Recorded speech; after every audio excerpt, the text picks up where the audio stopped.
आपण राहतो या भूगोलाच्या खालच्या बाजूस महाभूमी आहे, जिच्या मध्यभागात उंचवटा असून चक्राकार आहे. त्यामुळे त्याच्या उपरितलावर सूर्य चंद्र सदैव झळकत असत. सतत प्रकाशमान असल्या कारणाने तेथे कालमानाचे निर्णय नाही. या भूमीवर सप्त समुद्र, सप्तद्वीप आहेत. जम्बूद्वीप या महाभूमीवर आहे. भूलोक व भुवरलोक यांची संयुक्त संज्ञा मर्त्यलोक अशी आहे. भूलोकात महाभूमी व भूगोल असे दोन प्रकार आहेत. सृष्टीच्या प्रारंभी समस्त लोक जन्मय होते.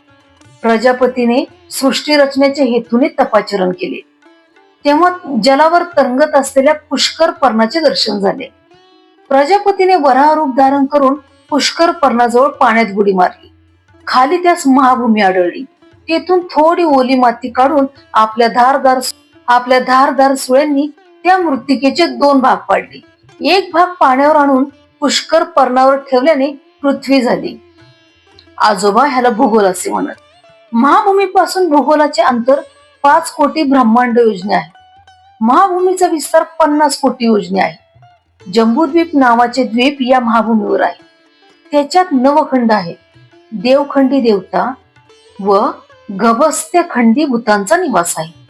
पुरुषखंडी किन्नर, भरतखंडी मानव, शरभखंडी सिद्ध, गंधर्वखंडी गंधर्व, ताम्रखंडी राक्षस, शेरुखंडी यक्ष व इंदुखंडी पन्नगांचा निवास आहे.